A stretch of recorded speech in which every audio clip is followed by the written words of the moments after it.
منتخب کالونیوں سے ملکائیں پیدا کرنے کا ہے، اور اس میں منتخب کالونیوں سے ہی ملکائیں پیدا کریں اور کوئینز پیدا کریں۔ یہ مہینہ محال سازی کا مہینہ ہے، اور لہٰذا چوکنے رہیں تاکہ کوئی محال گم نہ ہونے پائے۔ نئے محال پکڑ کر بکسوں میں منتقل کرتے رہیں۔ بہتر یہی ہے کہ محال بننے سے بیشتر ہی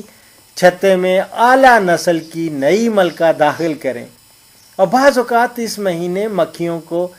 کہ پیچش کی بیماری ہو جاتی ہے، جس کے علاج کے لیے مکھیوں کو خالص چینی کا گاڑھا شربت وہ بنا کر پلانا تو نہیں چڑھا، وہ کھاتی ہیں، وہ کھلانا کسی حد تک مفید ہے۔ اور اپریل میں ہی ہر ہفتے گھروں کا معائنہ کرنا چاہیے اور گھروں کی صفائی اچھی طرح کرنی چاہیے تاکہ کوئی کسی قسم کی بیماری نہ پھیلے۔ اور جن بکسوں میں کسی بیماری کا حملہ پایا جائے انہیں فی الفور دوسرے گھروں سے کم از کم 5 میل دوری کے فاصلے پر منتقل کر دیں، اور اس کی مکھیوں کو نئے بکس میں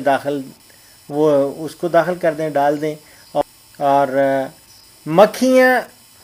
اس ماہ جو ہے فلائی ہوتی ہے نا، اس سے شہد اکٹھا کرنا شروع کر دیتی ہیں، لہٰذا اس ماہ کے شروع میں ہی گھروں کو بالائی خانے مہیا کرنا شروع کر دیں، اور فلائی کے جنگل فاضل شہد حاصل کرنے کا بہترین ذریعہ ہیں۔ یہ بہت زبردست فلائی کا شہد لوگوں میں بھی بہت مقبول ہے۔ اس کے بعد بات کریں گے مئی کی،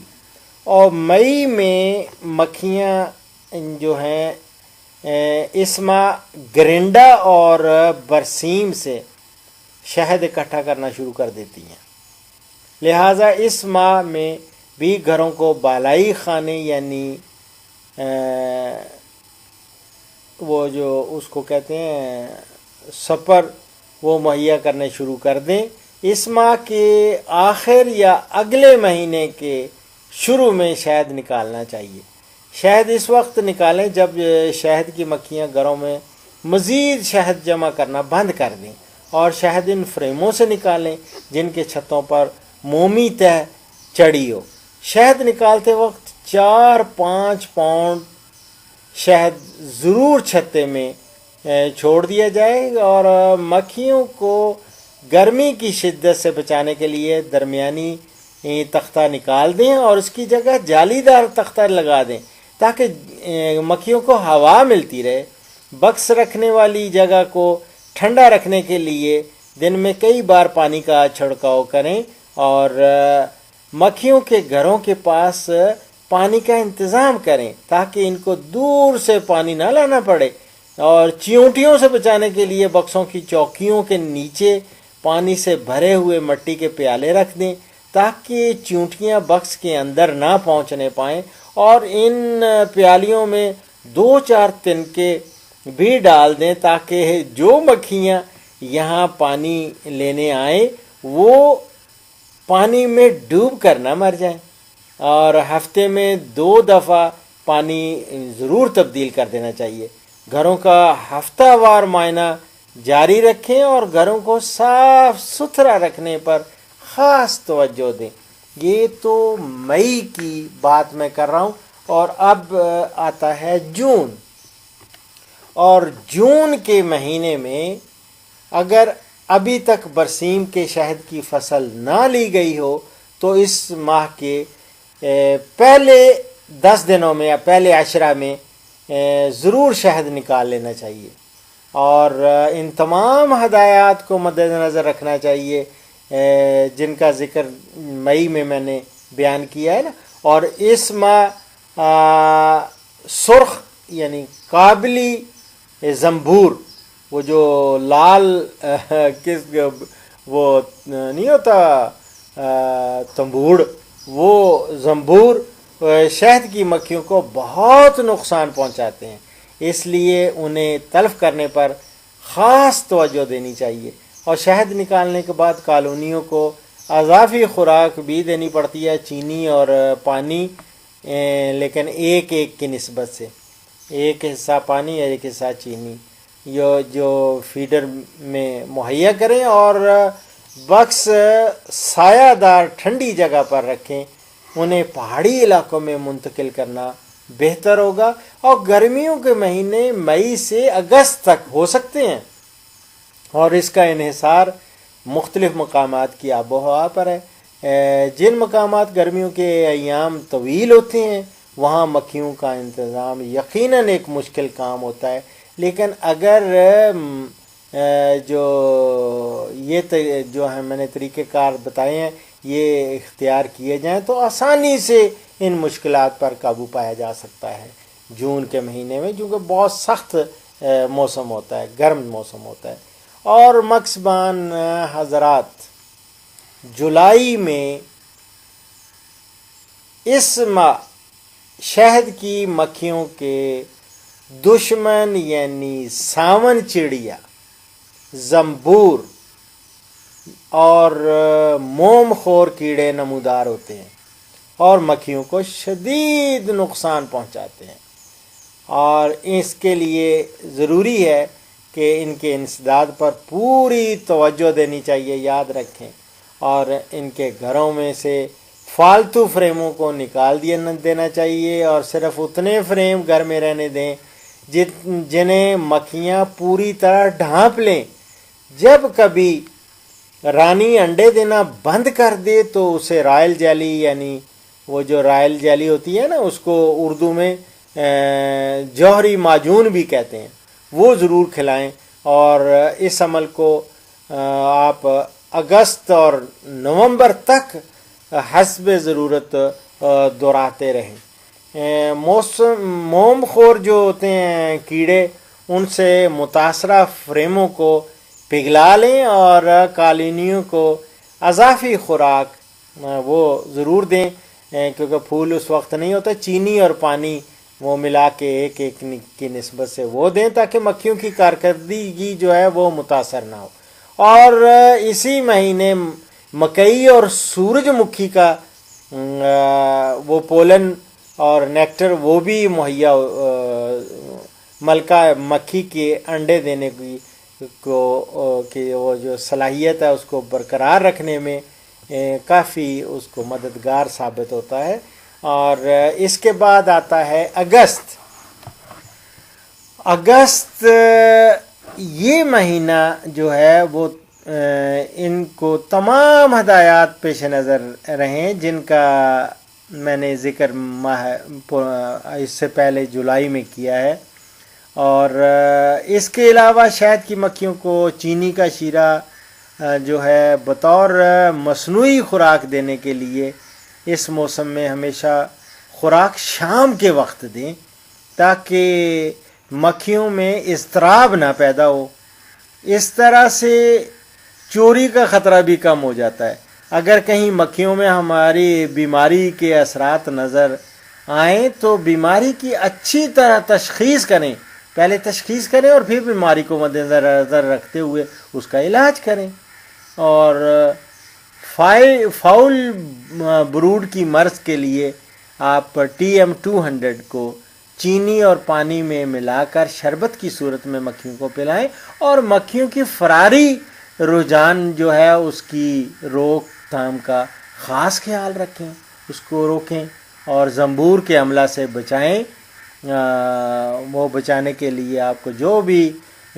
طریقہ کار ہیں ان پہ عمل کریں، اور ستمبر کے مہینے میں آپ یہی جو اگست والی ہدایات ہیں ان پر عمل کریں، اور اس ماہ کے شروع میں مکھیوں کو آپ اگر لے جا سکتے ہیں سوات، دیر اور کوہستان کے علاقوں میں وہاں منتقل کر دیں، اور جہاں پر شین کے پودے بہتات سے ملتے ہیں آپ کو، اور جن سے مکھیاں شہد جمع کرنا شروع کر دیتی ہیں، اور اس ماہ کمزور کالونیوں کو درمیانی کالونیوں کے ساتھ ملا دیں، اور اٹیلین مکھی جو ہے یہ ایپس میلیفیرا جس کو ہم کہتے ہیں، ان کی بھی ایک نئی قسم پیدا کر لی گئی ہے جو شین سے شہد اکٹھا کرتی ہے، اور شہد کا ایک اور اہم ذریعہ بیر ہے، اور یہ جو ہے یہ کے پی کے میں بنو ہے، کرک ہے، کوہاٹ ہے، اور پنجاب میں اٹک، چکوال، میاں والی، بہاول پور اس میں یہ پایا جاتا ہے۔ اور بیر کا شمار یہ کم پولن دینے والے پودوں میں ہوتا ہے، لیکن شہد کی مکھیاں اس سے وافر مقدار میں جوہر حاصل کرتی ہیں، اور بیر کا شہد انتہائی عمدہ کوالٹی کا سمجھا جاتا ہے، اور بیرون ملک اس کی کافی ڈیمانڈ ہے، اور یہ سعودیہ میں اور دوسرے عرب ممالک میں بھی ہم ایکسپورٹ کرتے ہیں، اور مکسبان حضرات یہ بخوبی اس کی امپورٹنس کو سمجھتے ہیں، اور ستمبر میں مکھیاں بیر کے علاقوں میں منتقل کر دینی چاہیے۔ اور بیر کا شہد میں سمجھتا ہوں کہ کثیر زر مبادلہ کمانے میں اپنا اہم کردار ادا کرتا ہے، اور ویسے بھی کہا جاتا ہے کہ بیر کا چونکہ ذکر قرآن پاک میں سدرہ کا آیا ہے بیری کا، تو یہ بیر کا شہد سب سے بہترین دنیا میں گردانا جاتا ہے۔ اس کے بعد اکتوبر میں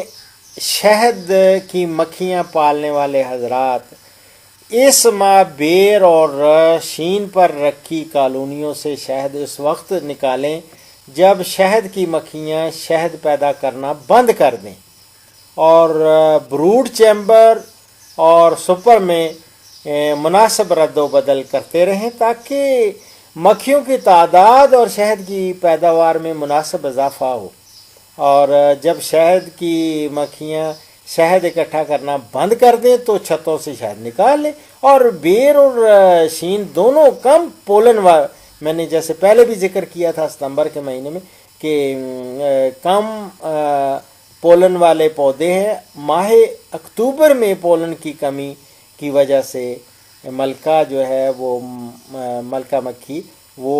انڈے بہت کم دیتی ہیں اور گھر کمزور ہو جاتے ہیں، اور شہد نکالنے کے بعد چینی کا گاڑھا محلول آپ چینی اور پانی یہ آپ ایک کی بجائے اب 1 اور 2 کی نسبت کر لیں، اور اس کو بطور اضافی خوراک وہ دیں، اور یہ کالونیوں کی افزائش کے لیے یہ یاد رکھیں یہ چیز بہتر ہے۔ اور نومبر اور اس کے بعد آ گیا دسمبر، اور نومبر میں میں سمجھتا ہوں کہ شہد کی مکھیاں پالنے والے حضرات اب غور سے سن لیں کہ اس ماہ شہد کی مکھیوں کو میدانی علاقوں میں توریا اور دامنے کوہ میں لوکاٹ نہیں ہوتا اس پر منتقل کریں، جس سے مکھیوں کی تعداد بڑھنی شروع ہو جائے گی۔ اور کے پی کے اور پنجاب کے جو دامنے کوہ کے علاقے ہیں ان میں بہت سے لوکاٹ کے باغات ہوتے تھے پہلے بھی، اب بھی ہیں، ہری پور کے علاقے میں تو بہت زیادہ ہیں، اور اس میں مضبوط کالونیاں لوکاٹ سے کافی شہد جمع کر لیتی ہیں، اور جو جنوری میں نکالا جاتا ہے یہ پہلے تو نکالا جاتا تھا، اب مجھے امید ہے کہ لوکاٹ کے باغات میں توریا اور رایا کے کھیتوں کی نسبت مکھیوں کی تعداد میں بہت کم اضافہ ہوتا نظر آ رہا ہے، اس لیے کالونیاں پنجاب کے وسطی علاقوں میں رایا اور توریا کے کھیتوں میں لے جانا زیادہ بہتر ہے۔ یہ بات بھی میں سمجھتا ہوں کہ ذہن نشین رکھنی چاہیے کہ اب لوکاٹ کے باغات کافی حد تک کم ہو رہے ہیں، اور اس سدا بار پھلدار درخت کا تحفظ مکسبانی کی خدمت ہے، اور لوکاٹ کے پودے شاہراہوں اور سڑکوں کے کنارے 2 رویہ جو ہے نا جو ڈبل روڈز بنا رہے ہیں ان کے میں سمجھتا ہوں ان پر لگانے چاہیے، اور ان کے لیے بہت ہی زیادہ گنجائش ہے اور مواقع یہ بہت اچھے، گورنمنٹ کے لیے بھی بہت اچھا موقع ہے کہ یہ کریں، یہ پھلدار درخت ضرور لگائیں۔ اور دسمبر کا مہینہ، دسمبر میں شہد کی مکھیاں پالنے والے حضرات، اس ماہ میں مکھیوں کو سرسوں پر دامنے کو کے علاقوں میں منتقل کرنا چاہیے، اور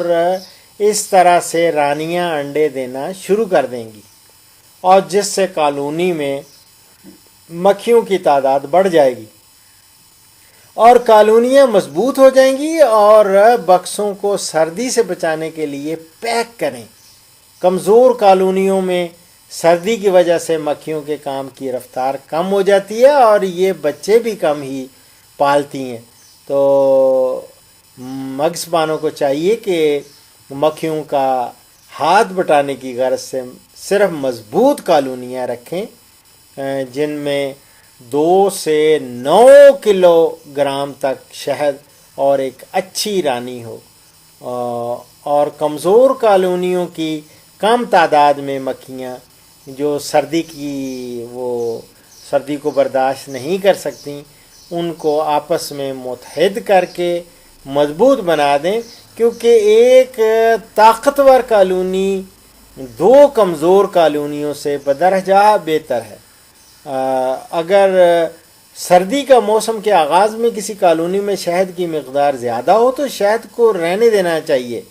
تاکہ مکھیاں اپنی ضرورت کے مطابق اسے استعمال کر لیں، اور موسم سرما کے بعد بچا ہوا شہد نکالا جا سکتا ہے، اور اس طرح دونوں صورتوں میں شہد ضائع نہیں ہوگا۔ تو یہ تھی میری چند ایک معروضات